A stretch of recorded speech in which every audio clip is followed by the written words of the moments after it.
Hey everyone, it's Michelle with White Rose Photography. I've had a lot of people asking me about how I do my high key pictures on the white backdrop, so I thought I'd do a short video clip. This here is my studio. I'm going to back up a bit so you can see all the lights. For the high key, I use 4 lights. I have the 2 background lights, these over here. Pretty much set up like that. I'm not really set up, but that's the basic idea. I just point them right on the back of the backdrop. I've seen other people use reflectors, which is a great idea because it will make the light more even, but I do not have reflectors that stand on the ground, so I have learned to make do with what I have, and it's been working. So let me start over here.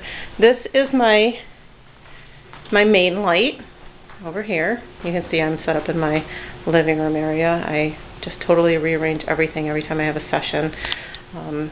I take out my coffee table, move that chair out of the way so that I have more room to shoot, get rid of the ottoman, and just make as much space as I possibly can. Again, I'm working with what I have.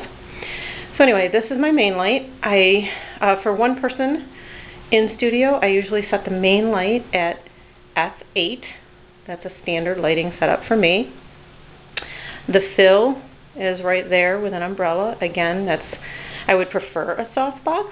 Oh, let me just go back here for a second. This light here usually is not pointing directly at the person. I feather it across the front of the person, and I usually have it at a bit of an angle. The reason I do that is I like the catch lights to be at an angle, and I raise or lower that based on how tall or short the person is. If I have a kid, I have it pretty low.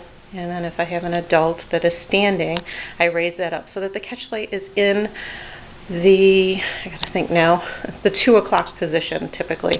Again, at an angle.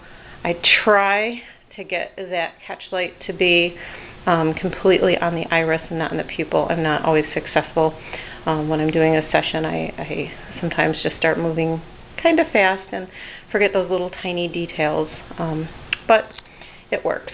Okay, so that's the main light. Again, I usually set that at f8. The fill light, I like my high key to be fairly flat, so I have the fill light at probably about 5, 6. I use an umbrella only because that's what I have. I would prefer a softbox. Usually that catch light is around the pupil area, and I usually clone that out. Not always, but I usually do.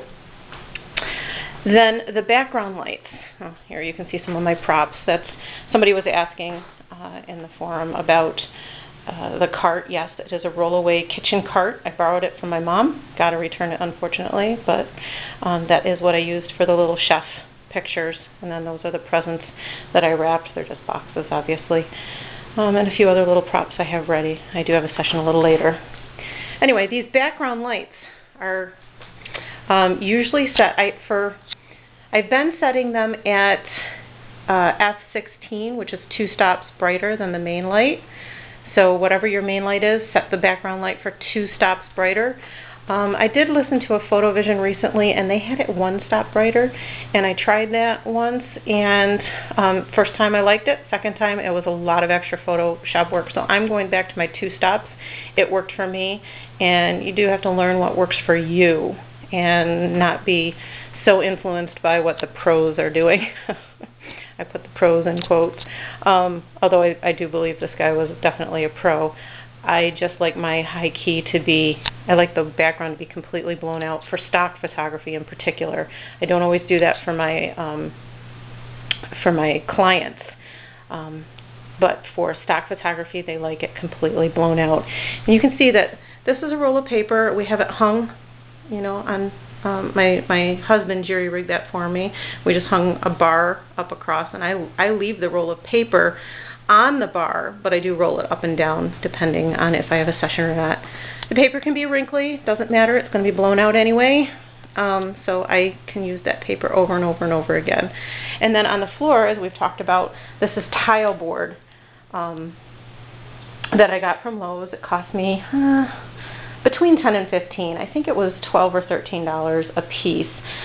You can see that, well, first of all, there's a line here in the middle where it joins. I do have to clone that out usually. but it only takes a few seconds. It gets scuffed. There's a little scuff right there that you can see. Not a big deal. Again, you just quickly clone that out. It can be, I just swept it. There's still a little dirt on there, I guess, but you can use Windex on it. You can use 409 on it, whatever you need to do to clean it up. It's nice and shiny, so it gives you a nice reflection. It also cleans up much easier than just the paper did, so that's why I use that. I love, love, love it. So you can see the whole studio. I'm going to stand kind of in the middle of my room. Is not very big.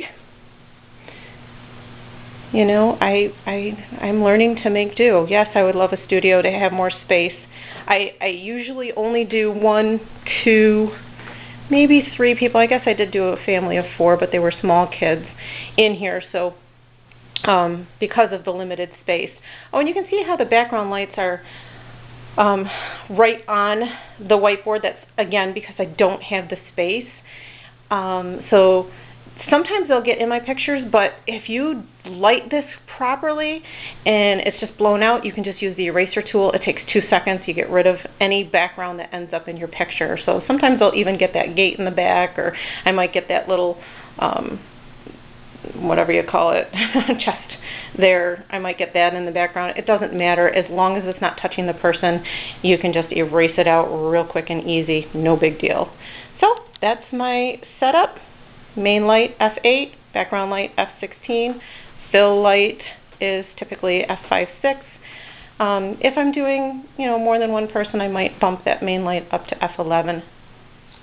And then, again, make that background 2 stops brighter. That's it. I hope this was helpful for everybody.